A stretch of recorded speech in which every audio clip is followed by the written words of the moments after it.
Hello and welcome to Beyond the Words. My name is Bruno Combar, and today my guest is a marketing leader, a tech enthusiast, and a sustainability evangelist. Earlier this year, he performed what could be described as a career somersault by moving from board sport and lifestyle marketing to the world of B2B marketing, tech marketing, I should say. Pedro Dias, hello and welcome to Beyond the Words, Marketing Edition. Hi, Bruno. All good? Thank you very much for joining us today, Pedro. And well, my first question is, and we can see there for those of our viewers who are watching on YouTube, that you are in a meeting room with a longboard behind you. So I must ask you the question, as a skater and a surfer based in Portugal, have you ever had a crack at the big one in Nazaré? No, not really. Basically, Nazaré, it's a special place. Like it's not just like an average wave that everyone can go there and surf. Basically, it's a specific wave. Actually, it's a specific spot with a really specific conditions that can work and can deliver so big waves. And with big waves can be and special guys, special surfers that is chasing that big waves. So I'm not that surfer. Actually, I'm pretty average surfer, which means that I already surf in Nazaré, but we're not that big, really big ones. The big one. And for those of you who don't really know what Nazaré is, I think the best thing is to go on YouTube and watch. I think the wave is, when we talk about the big one, it's about 100 feet tall. So we're talking about 30 meters or more. And it was written for the first time only a few years ago. And it's truly impressive. Now, going back to your experience, Pedro. So you spent 16 years at Despomar. That's a retailer specialized in both sport and lifestyle. So first as a brand manager, then marketing director, and then eventually head of growth. Can you tell a bit about this experience?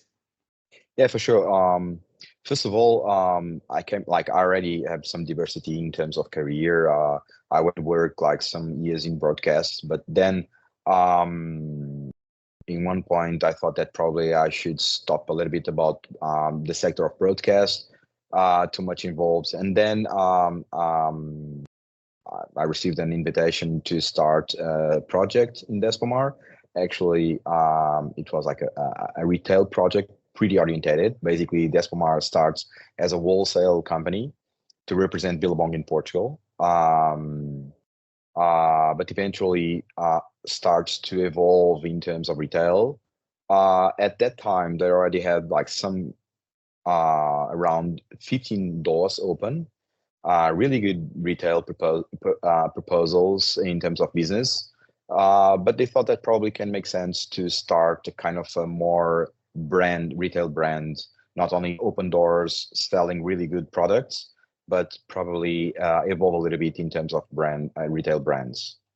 So I started a project inside of a marketing department, totally oriented for the retail. So I spent almost 8 years evolving the retail brand of Freestyle Surf and Skate, not only in the service that we provide for the customers, but how we should present ourselves in terms of positioning. Then actually I evolved pretty fast in terms of these retail proposal, and around 2015, I should say, the company thought that could be a possibility to give me a little bit more in terms of responsibility. So I evolved from the retail marketing manager or brand manager to marketing director of the company. Mm-hmm. Which means that I start to cross the retail proposal with the wholesale, which makes sense because if we thought about the positioning of the company, we verticalized basically our business. The company have a really good track record in terms of brands represented in Portugal. Definitely the number one in Portugal in terms of board sports. With the brands performing pretty well, and we are talking about brands like Billabong or Ruka or Almond, like top brands in board sports. So combining this really good positioning in Portugal in terms of wholesale and then ever a good retail as well. So we basically verticalize the B2B to the B2C business within the company. And yeah, probably the company saw me as probably like a good leader to evolve this business, and I crossed it in 2015. Then I should say that probably myself start to evolve a little bit in terms of leadership and horizons in terms of career, and I thought that probably could make sense to evolve a little bit more for the business side. So I started to be more involved in the sustainability part of the company, more the business part of the company, even the own brands of the company, which is one more step in terms of verticalization. And I made a suggestion around 2019 to start not only the customer insights department, which involved a kind of a customer hub for the customer services, CRM, the loyalty program. So I start that kind of strategies within the company. Then evolve for the sustainability department as well. Then evolve for a digital transformation within the company as well. So around 2020, with the COVID, the company asked me if, for some reason, I would like to cross all these sub departments. I should connect everything.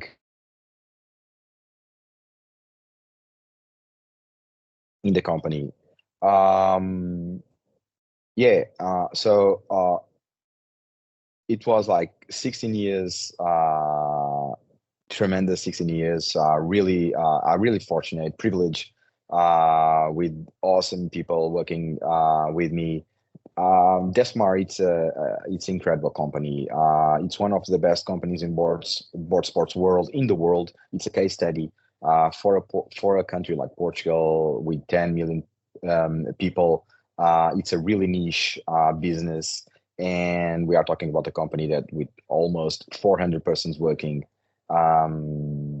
So good brands, awesome business in terms of retail. The proposal of the company are tremendous. So it was like a big achievement in my life, definitely. Great. So you cut off at a couple of in a couple of occasions, but hopefully we can sort that out in editing. But I think that we really got the gist of it. Now, as you know, Beyond the Words is all about multilingual and cross-cultural communications.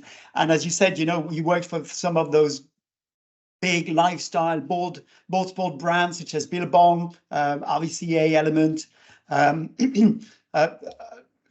Usually around a sort of Californian type of lifestyle culture. Now, how did you, and you said you were very involved in the branding as well. How did you sell those brands, and how did you localize the brand communications for the Portuguese market in particular? And maybe you can tell us a bit more about what you know about how they approach the European markets in general. Yeah, we are talking about like worldwide brands, like with a really big impact, not only in the beginning of an endemic business towards surfing, pretty basically, if we are talking about Billabong, for example, we are talking about like a leading brand in terms of surfing, and actually starts like Billabong, Quicksilver, Rip Curl starts the industry of surfing, and obviously came from Australia, which is like a pretty specific environment and specific customer actually. We are talking about different cultures. And when around 80 or 70 something or 80 arrived in Europe, Desmar was involved in this kind of a fit to the consumer, European consumer. And I think that France, for example, made like a wonderful work to localize these brands within the surf culture in Europe. Then these brands evolved quite well as well for the 90s and explode around 2000s. talking about, and this is all in Europe, and the growth was tremendous in that years. Why? Because some good people understood how could be the fit for brands, Australian brands, in such a specific region as Europe. Understood like really well the consumer, what can he feel about these brands, how can he understand the position of the brands, what is the best proposal we did the brand. So I think that they did a really good job around 90s and 2000s. Concerning Portugal, as I told you, Desmar was really in the beginning of this growth in terms of Europe.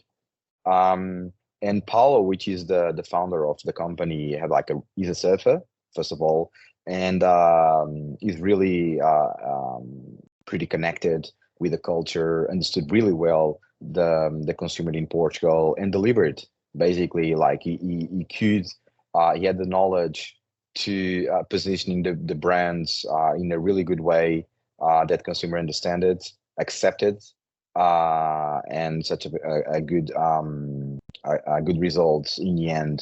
Right now, still Desmar have the best brands in Portugal. They are leading in any segment in terms of surfing or skating because they came pretty far away. I should say as well that the marketing investment that these brands did in Portugal was key.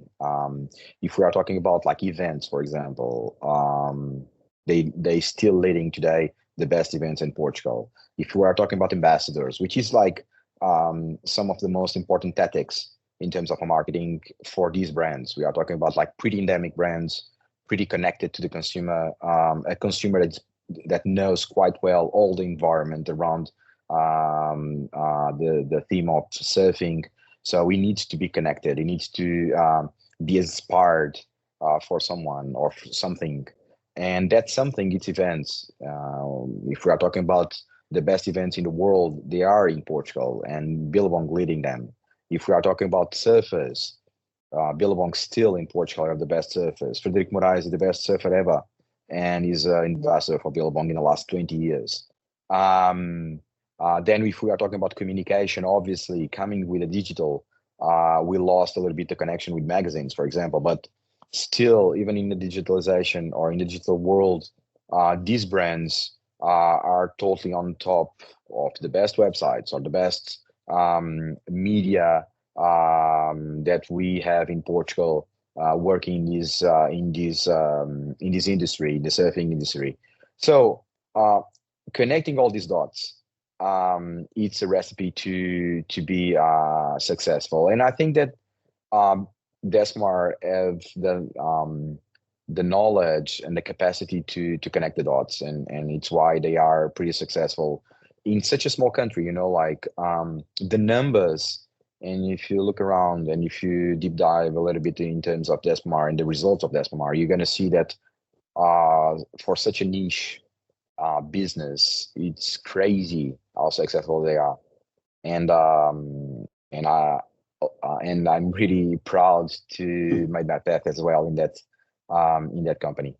Yeah, and so basically, you know, from what you say, it's about like almost like a standard recipe for success where you've got a strong brand and they do so well in you know, if we take the example of Billabong in terms of working their brand ambassadors, events as well, and then that presence on social media and in digital in general, you know, not just social but websites, etc. Seems to be the perfect recipe for success for, well, B2C in general, I suppose, especially on such aspirational brands. Plus on this, as I told you, Desmar made a move, quite smart move when they start the retail, which means that you put one more layer in the connection with the consumer. So the placement of your brands in the exact place, in the exact spot, with the putting themselves in the proper way for the consumer, with the brand insights, with the brand vision, sense of the consumer all around, not only in the ambassadors, but in the way that they can consume the brand in that specific locations or specific stores, make all the sense. And they kind of uh, uh, uh, close the cycle in terms of consumer journey. Yeah, absolutely. The experience economy, really. Yeah, for sure.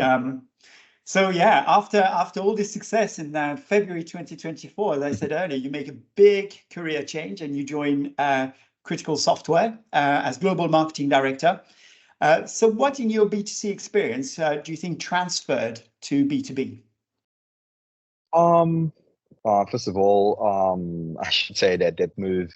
Um, Two things made me start to think that probably came to an end my career in the board sports. Uh, Not because I have a deep connection to these board sports as a skater, but as a marketeer and as a professional, it starts to be important to me to evolve as well. I spent 16 years in the company because that company um, thrived me to go a little bit more further, and I accept that in that 16 years, which is amazing. Um, but then starts to two things. One, the sector. So with 16 years in a specific sector, or in a specific industry. Second, the consumer goods. I start in the last 4 years a path within the sustainable and sustainability and the importance for this sustainability in the world. And I starts to be a little bit tough for me to still connected and to push a little bit more for the consumer in terms of consumer goods. Um, Starting to understand the move, the tech start to make sense for me. Uh, I was fortunate in the end of 2023 to Critical Software saw my profile. They are looking for a marketing director with a specific profile, a person a little bit more not pretty tech oriented, more connected to the lifestyle and to the world, I should say. Even though we are talking about the Generation Z are the biggest the biggest number of employees of Critical. The engineers that they are entering are totally Generation Z, which means that being connecting to the youth, it's important to understand them as an employer and brand. So they saw my profile and they made me a proposal. Um, uh, to be honest, everyone is asking me the connection between B2C, a B2C career as a 16 years as a B2C career, then to move for a B2B. Look, as a B2C roles, I've owned a number of skills and strategies that are directly applicable to the B2B sector, especially if we are talking about like a tech software company like retail software. If we are talking about, for example, consumer insights or segmentation, obviously it's really important in the B2C marketing. But the deep understanding of the consumers give me strengths and capacity to understand a little bit more about B2B. Look, if we're talking about tactics, we are using social media in B2B right now. You know, like we are chasing people in LinkedIn. If we are talking about brand building, it's pretty much the same. You know, like as I told you, we are thriving to understand what this Generation Z is looking for in terms of a place to work. You know, like we need to understand them, and if we want to build a brand around this, and like me that start to build brands in the last 20 years, I use the same concepts. I use the same knowledge to understand. If we are talking about digital marketing, it's the same. You know, like I'm using the same strategy in terms of SEO or PPC, for example, and content marketing. If you're looking for our social media, or if you look for our positioning in Google, we need to be successful as well. The content that we are using for our internet or for our website should be made in a way that everyone can understand. And we use that as well for in the B2C. Mhm. We use a data-driven decision, like still today, I need to see numbers to understand if I'm proposing the right things to my team, or the numbers are showing us that we are doing like a really good white paper with a really good numbers, with a really good ROI. So it's not so different, like even the innovation um, that probably in the B2C world moves a little bit quickly. Mhm. It's not so different to B2B, like Yeah. we need to adapt, basically, like it's the things are exchanging so fast that it's not so different. Yeah. And on top of this, we are talking about humans, like everyone is using too much AI right now to explain everything, and that is going to be a shift around us.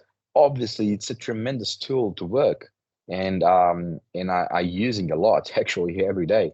Uh, but to be honest, I think that everyone is privileging the connection between two persons, which is what we are doing right now. Like nothing can exchange this. And if we are talking about B2B, it's pretty much the same. Obviously, I can send a cold message in LinkedIn to someone that is working in the software world, a salesperson. But in the end, it's two persons talking, and probably I'm gonna close a pain that they have. So it's not so different, basically. Yeah, I totally agree. And it's funny you said that, because every time, when you were saying, it's pretty much the same thing, B2C, B2B. And when you said, it's humans, and that's exactly it. You're talking to humans as well, and people who have emotions. And that reminds me of that book that called Humanizing B2B, written by Paul Cash and James Trizona, who I hope we will have on the podcast very soon. And basically, it's all about the fact that people don't buy from you in the B2B sector, but they buy into you. So they buy into a brand, and they buy with emotions, and then they back it up. They back up the Yeah. decisions with facts. But it's mainly based on emotions, and what sort of impression you made on them emotionally. And I think that's exactly it. Coming from the B2C world, and there's many examples of people who've made the decision to move from B2C to B2B, and that's what they bring as well. And I think it's desperately needed. It seems a bit like counterintuitive in the world of AI, but in fact, it's quite the opposite. I think people are looking for those sort of connections. Um, Now, critical software, as you said, you guys were started about 25 years ago, I think, very much based in Portugal, but with offices around the world. I think you have like 1,300 employees nowadays, and you work for some of the biggest names in the critical infrastructure sectors. Now, we know how challenging it can be for European companies, to tech companies, to compete on the international stage against US-based companies, against companies in Asia. What is the secret sauce for critical software? One of the things that impelled to me to start to dive a little bit more about critical when they proposed me to come, it was about history. Like the way that they start with NASA in the paper that NASA found in the internet about something that they are thriving about. It was like such a romantic start, to be honest. Um, and even today, when I'm look around and being pretty young in the company, um, it's crazy how trustful and trustworthy and reliable a company are. Like the track record that the Critical have within his customers is tremendous. And one engineer say one thing occurred that I heard that we are big enough to deliver and small enough to care. And I Mhm. think it's just such a good cut, like because right now, critical it's big, like we are talking about like 100 $1 million, a million euros company with 1,400 persons working, as you told, and then like more joint ventures for BMW, for example, for critical tech works. And so the ecosystem, it's big, like we are not talking about like a small company in the tech world. Um, but I think that it's pretty much this, like we still be small enough to care. And if you talk a little bit with a client about us, he's going to tell you that the way that we approach them, or the way that we care about them, the way that we listen his problems and pains, I think it's what we differentiate us, and it's what probably the word of mouth around the tech world deliver us. Like if someone asks to BMW about these guys that starts joint venture with them, why? Probably BMW is going to say that, you know what, like they care, like they delivered. And when you say that we have a problem, we're going to take care. And I think that it's pretty simple. It's not so complicated how we can thrive in a world like this, and being a European company. But yeah, I think the simple words that can explain our success. Meanwhile, obviously, we want to grow, and we have some problems. For example, in the US, which is a market that we want to give a shot again, particularly in the medical services. And we open a new office in Boston, for example, to do that. And we will have a path to do in terms of PR, for example. We need to expose ourselves in that markets, obviously, as a company with such a good track record. We need to find out how should we approach these strategies in terms of marketing to expose ourselves in these markets, obviously. But when we are ready to clinch the customers, and we have an opportunity to show ourselves and to pitch, we're going to be successful for sure, because what we deliver and what we do, it's really special. Like it's critical, as the name says. Actually, the name critical is not so random. Like it's pretty much what we do. So yeah, I think. But as this code says, which is pretty simple and assertive, we are already big, but we're still small to care. Mm-hmm. And you were talking about critical clients in the critical industries. So they're basically in the telecoms, transport. You mentioned health, government. If you want to sell to a market like the US, where we think that the government is very much about like, be careful who you buy from. We know like a few years ago there was the whole thing about Huawei, for example, who were not allowed to sell their networking products to critical industries. How difficult is it for you to break into these heavily regulated markets? Yeah, we are prepared for that. First, because we have all the guarantees and all the critical parts in terms of certifications of security and best practices. Right now, we are totally certified to operate in these markets. Everyone knows us as well as these certifications and the capacity that we have to protect the most critical parts in terms of. And I can give you, for example, RunSafe, which is a new startup, US startup that we just invest. Which is a company, for example, that secure embedded softwares in other companies. We invest in them. Why? Because they secure your software within the companies. And we have this kind of approach. And this is the way that we want to approach the market as well, saying pretty loud that we are certificate. And plus on that, we are pretty implicated in how we can protect not only our software, but how can we protect the software of our clients. Actually, this is our stamp, I should say. When we, even though that clients that already knows us in the US market, for example, they can present ourselves as someone that are totally certificate in terms of quality and security. Even though we know that we need to be on track on that and be aware about it. And yeah, but you are totally right. It's the most difficult part. It's how we can prove ourselves that we are protected and we can deliver that. But yeah, and we are working on that. Okay. And on a tactical level, these are markets where you're talking to just like a handful of big players on each market. So presumably, account-based marketing, ABM, plays a big role for you in your marketing strategy. Yeah, we are a niche company, which means that if we want to work with the best companies, we need to segment. And if we need to segment, we need to ABM is key. Mm.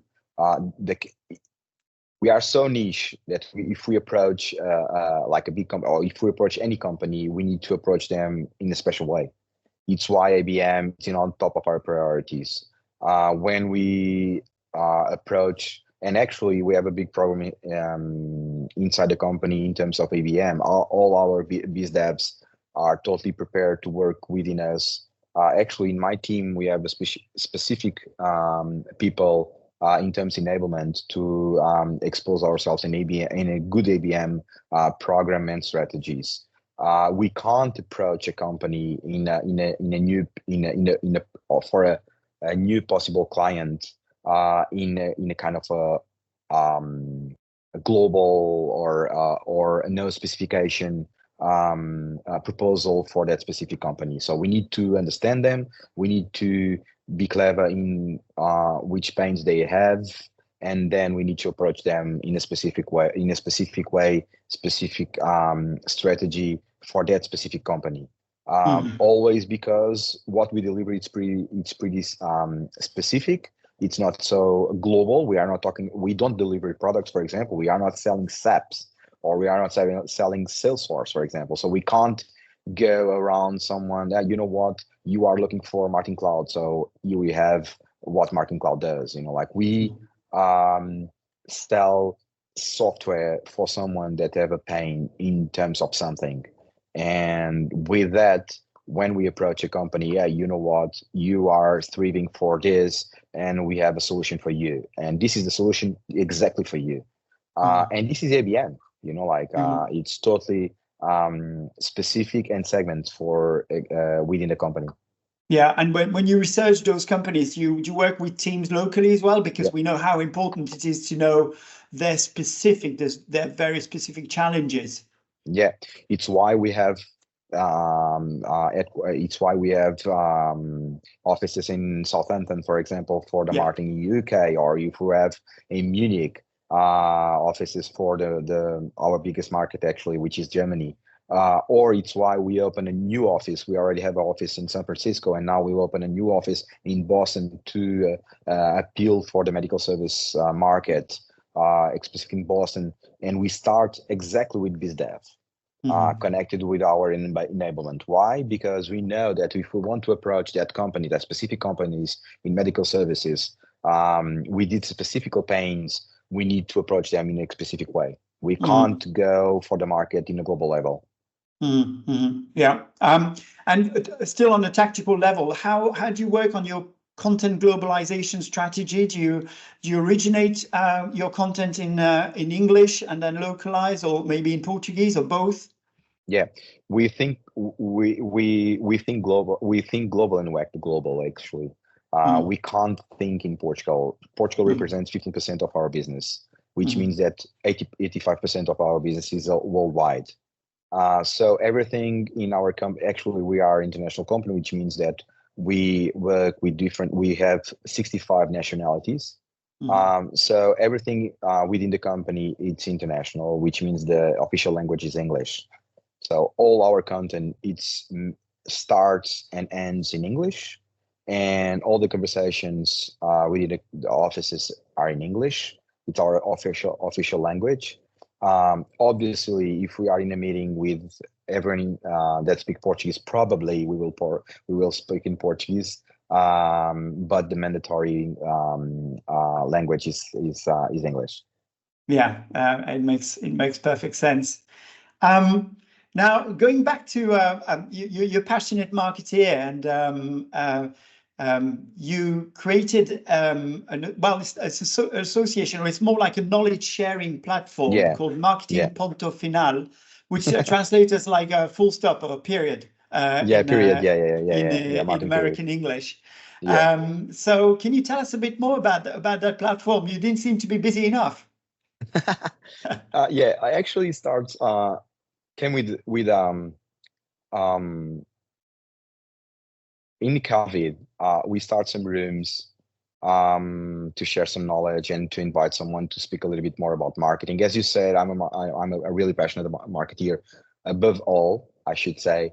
And sometimes I think that everyone cross everything, like if, for example, I land in critical and the department calls Marcom, which means that connects marketing with communications.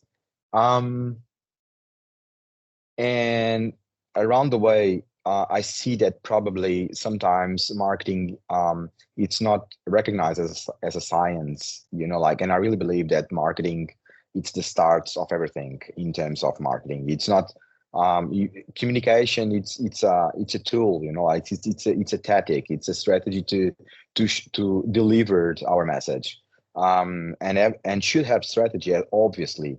But everything starts in marketing. Marketing is numbers, marketing is business. I need to find out an opportunity to do that.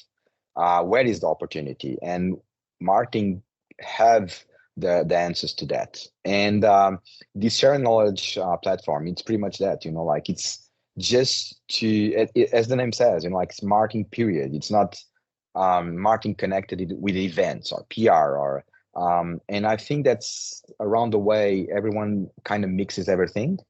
And I think that we need to sometimes say that, hey, you know what, like, let's research.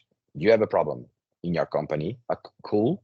We have strategies and tactics to find out why you have a problem. Probably we need to make the research. Okay, good.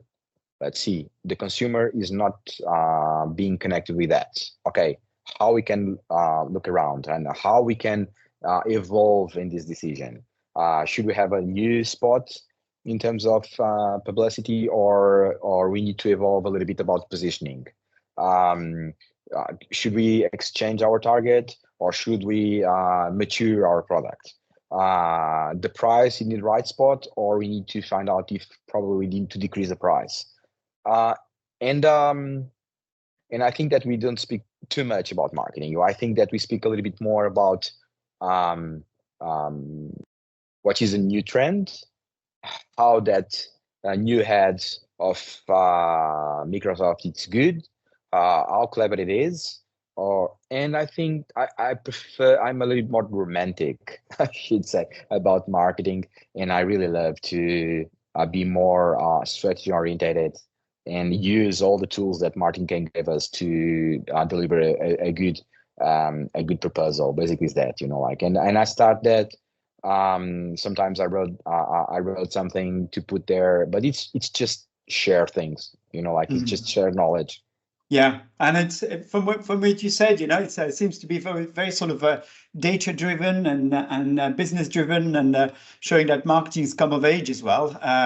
It was about time, and then maybe like to go away from that image of like coloring in type of department, but very much as a strategic business department as well, and bringing solutions to serious business problems. For sure. And it's face to face. You said it's not like just a LinkedIn group or something like that. It's face to face. I like that as well. I like that sort of social idea as well of the group.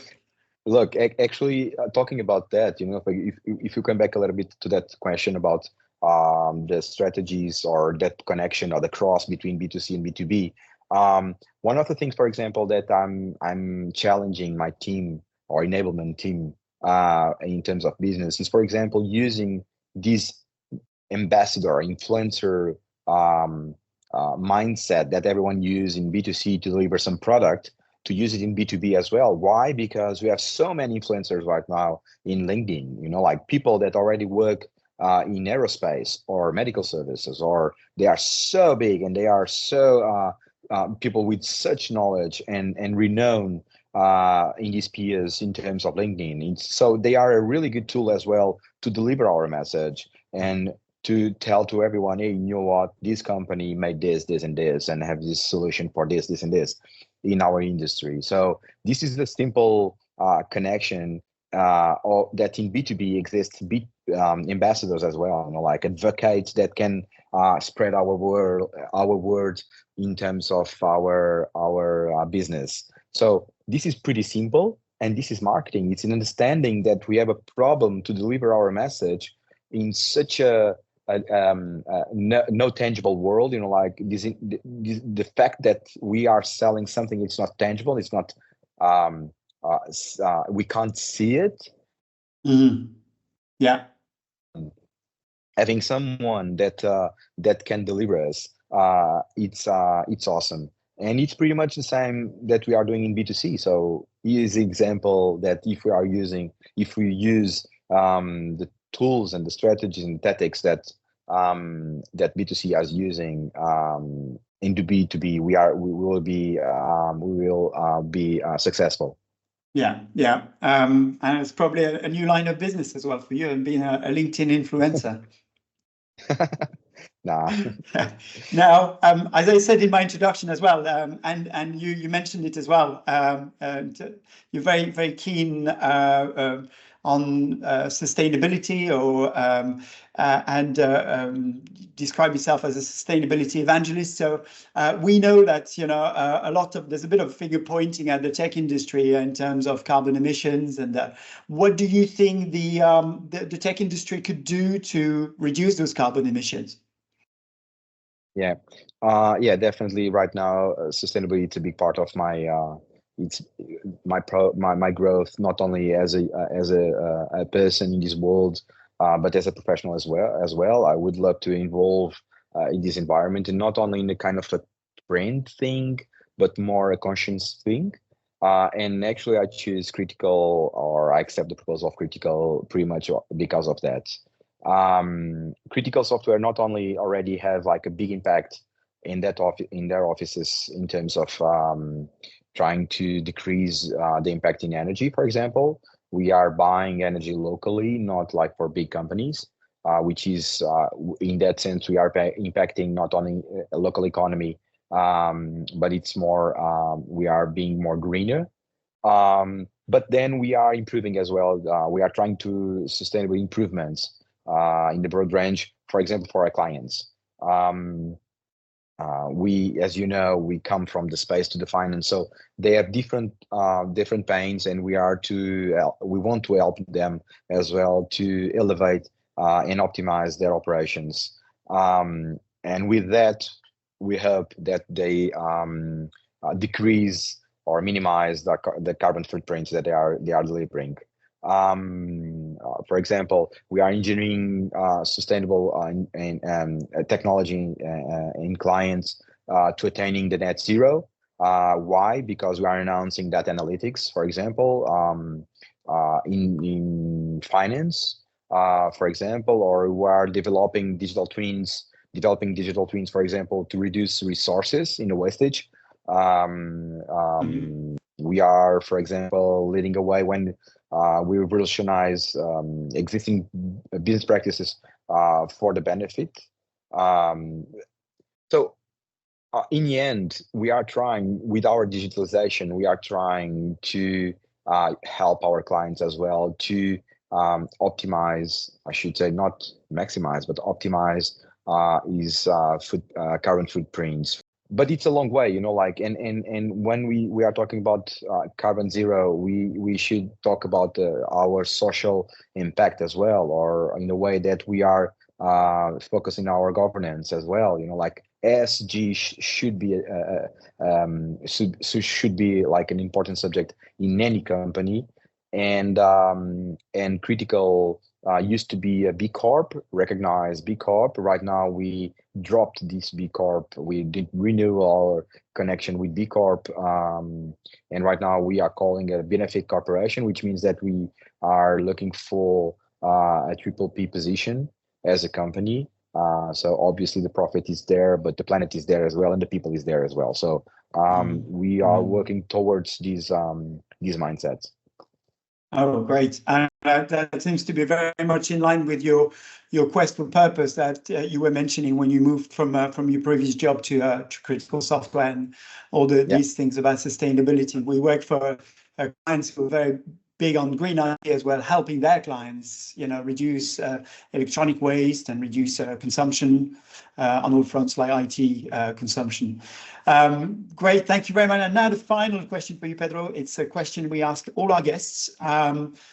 I think you speak several languages. You obviously speak English, and your mother tongue is Portuguese. You speak Spanish, I think, and perhaps other languages. If you were to learn a new language, which one would it be, and why? To be honest, I would love to improve my Spanish because first of all, it's a beautiful language. Second, because we are besides and pretty close of Spain, like frontier side to side with Spain, we think that we speak Spanish, and we use a kind of similar words to example ourselves that we are speaking Spanish, but we don't speak Spanish. And I hate to try really hard to speak with them, I would love to learn way better. I would love to speak way better Spanish than I speak. So probably Spanish. There you go. So that would be improving your Spanish. Yeah, let's go. And it's great for a Portuguese man as well, not to be too parochial about Portuguese or Spanish. We know that in sports and everything, what how competitive you guys are, and you're probably the best enemies in sport anyway. So it's very fair play of you.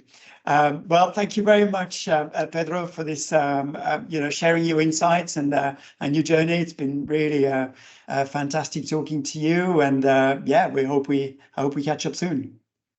Thank you so much, Bruno, and all the best for you as well. Thank you.